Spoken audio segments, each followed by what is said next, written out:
Okay, we're going to get out the meat here and my butcher knife. Get her sharpened up.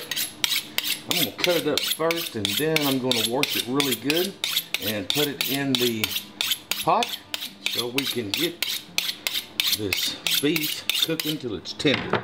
Now I cut it up in smaller pieces than what they have here. Like I say, this pack was about $4 with tax. It was a little over $4. So we'll take this one and we'll peel it off and try to dump it out. I wish I had more light. I'm sorry guys that I don't.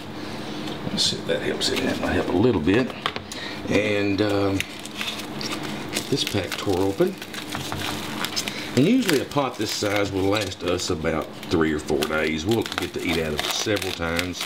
Matter of fact, this is probably about the 5th or 6th pot of stew I've made in the last 6 weeks, probably something like that. So, all right.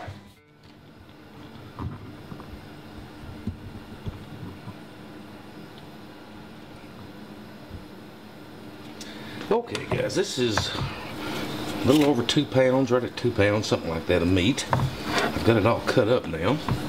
Okay, I am going to use beef bouillon cubes for my stock and my water while I boil these. I'll use probably about 4 of those.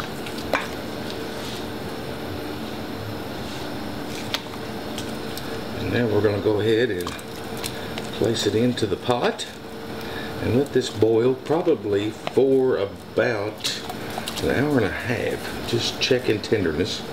Since I've cut them down to smaller pieces, it might be a little faster, but once the water gets rolling and boiling and getting ready, then we'll have some really nice tender beef. Okay guys, there might be a little background noise. Like I say, I'm doing this video while everybody else in the house is doing their thing on Sunday. I didn't want to interrupt them, but anyway, I did cut up about half of a medium-sized onion, and not small pieces, just little strips, because when I cook them down, they'll be really clear and nice and soft.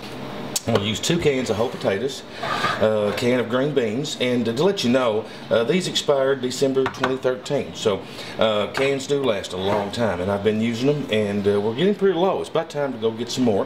Whole kernel corn. Here's some whole peeled tomatoes. I'll probably cut these up in smaller pieces, and I'll use 2 cans of those and a can of sliced carrots, and then of course all the spices that I had showed earlier, and I'll show you how I do that when it comes time. But like I say, it's going to be just a few more minutes before the beef is tender enough. But this is going to be something that can last us for several days, and 3 of us in the household. And if you've got kids, I mean, this is great. They just get them out some. It's good for them, and they can fix it up really quick, and it's nice on a cold winter day. So I'm going to go ahead and add the onions to the stock so they'll start breaking down, because everything else in the cans is already pre-cooked. Okay, we're going to get the seasonings ready now, and like I say, the pepper is a ground pepper, so I'm going to try to do about a teaspoon of pepper if I can. I get pretty close to it. I can always add some later. That ground up in there. I like the chili powder, so we're going to go ahead and do the chili powder. We're going to do a teaspoon of that, and maybe a little more. Yeah, and that's about right. Just a good rounded teaspoon of chili powder. When we go to this Greek seasoning, this stuff is just wonderful. I love it. So I'm going to shake a little bit of that out there. Do about a teaspoon of that. And then the garlic salt. We'll just kind of eyeball it, about a teaspoon of that. And then we're going to do a little parsley flake on top of that.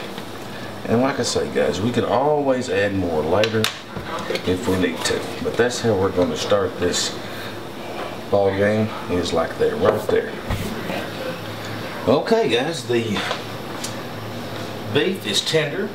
I'm going to go ahead and pour juice and all from the corn, the green beans.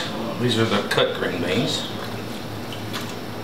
Just adding a little more juice to the stock. And I'm hoping I'm not going to have to add even more water, because I really have cooked down this stock. So let's go ahead and see if we can't get this in here, and we'll see what we've got. These are the tomatoes and the potatoes. This, I may be wrong, but this looks like a really good consistency for a beef stew. Got corn and beans and potatoes and carrots. See the meat, the beef. Tomatoes are not too big. I think it's right, it's just the right amount of juice. So now we're going to take this and we're going to let it simmer. Okay guys, there it is. And I hope you enjoyed, and thanks for watching.